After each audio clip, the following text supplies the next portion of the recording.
Suala la wasia lina hitilafu miongoni mwa wanazuoni katika kiwango cha kwamba je, mtu anaweza kukengeuka akaacha utaratibu wa mirathi akaweka wasia tu, will, akaigawa mali yake yote kwa will, kwamba mimi nikifa mali yangu igawiwe kama ifuatavyo. Dada yenu mkubwa atachukua robo kwa sababu yeye ka contribute sana katika maisha yangu mimi, bila kujali kwamba ni mwanamke au na ana watoto wengi, kwa mimi nampa robo. Halafu nyinyi mlobakia mtagawana robo tatu, na nyinyi mko 6 au 7 au 10, mtapata kidogo kuliko dada yenu, na dada yenu kapewa kingi, lakini kwa njia ya wasia. Kwa hivyo mimi nasema wasia una mamlaka juu ya mirathi. Ikiwa mwenyewe ataona kuwa sasa nakaribia kufa, alafu akaandika wasia kugawa anavyoona yeye nafaa kwa mujibu alivyowaona watoto wake, basi utaratibu wa mirathi unakaa pembeni. Utakuja utaratibu wa wasia, kwa sababu yeye ndio mwenye mali na ana mamlaka juu ya mali yake ifanywe nini baada ya yeye kufa. Wale wanazuoni wasema wasia hauwezi kuzidi thuluthi, wako wanaosema hivi, na hii ni masala ndefu sana. Kwa nini waseme usizidi thuluthi? Kwa sababu ile ya hadithi ya Saad ibn Abi Waqqas na wengineo. Lakini ninachotaka kusema, ukifuata Qur'an inasema kutiba alaykum idha hadara ahadakumul maut in taraka khairan alwasiyatu lilwalidayn wal aqrabina bil ma'ruf haqqan 'ala al-mu'min faman badalahu ba'da ma sami'ahu fa innama ithmuhu 'ala alladhina yubadilun faman khafa min musin janafan aw ithman fa aslaha bainahum fala ithma alayhi. Kutiba alaykum, imelazimishwa kwenu, idha hadara ahadakumul maut, yatakapohudhuria kwa mmoja wenu mauti, kwa sasa anakaribia kufa, kashajijua, anazo ishara. Na hii wakasema kama hujijui au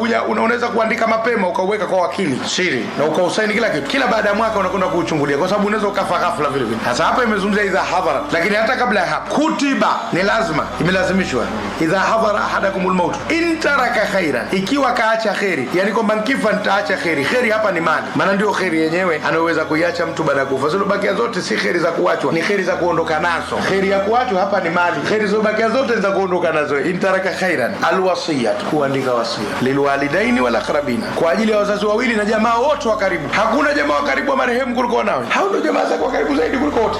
Haqqan 'ala almuttaqina, ni jambo la haki kwa watu wa mcha Mungu. Kwa mingine umetafsiri muttaqina mcha Mungu, lakini hili neno muttaqina mimi ninapoliona katika Qur'ani sio kila mahala mcha Mungu, manake itaka ni kujikinga. Kwa hivyo haki kwa wale wanaojikinga na madhara, kwamba yasije yakatokea madhara kutokana na mali yangu. Hawa wengine watakwenda ovyo, watakwenda kufungulia baa, hawa watafanya hivi. Haqqan 'ala almuttaqina ni haki kwa wale wanaojikinga na dhambi. Kutiba alaykumus siyam kama kutiba alladhina min qablikum la'allakum tattaquna, ili mpate kujikinga. Kwa hivyo haqqan 'ala almuttaqina, haki kwa wale wanaojikinga na madhara ambayo yanaweza kutokea. Kwa hivyo anaweza akaandika wasia kwa kuona kuna madhara. Tumeona faman badalahu ba'da ma sami'ahu, atakayeubadilisha baada ya kusikia wasia, kama umekwenda verbally kwa maneno tu hukuandika, fa inma ithmuhu 'ala alladhina yubadiluna, basi dhambi zake ni kwa wale wanaobadilisha, watakuwa na dhambi. Kwa nini ubadilishe? Kwa hivyo unchangeable, ni document reliable, haitaki kubadilishwa. Tumevamiana fa inma ithmuhu 'ala alladhina yubadiluna. Faman khafa min musin janafan aw ithman, atakayeogopea kwa mwenye kuhusia kuelemea au kudhuru, kwamba huwa si akaufanya, lakini mbona tukampa kingi sana, tunapima hatuoni sababu zake na nini, fa aslaha bainahum, akasuluhisha baina yao, kuwaita wote, baba yenu alimpa kingi huyu kwa kukuneni nyoa ovyo, lakini sasa tunaona mshajirekebisha, mnaonaje mkikubaliana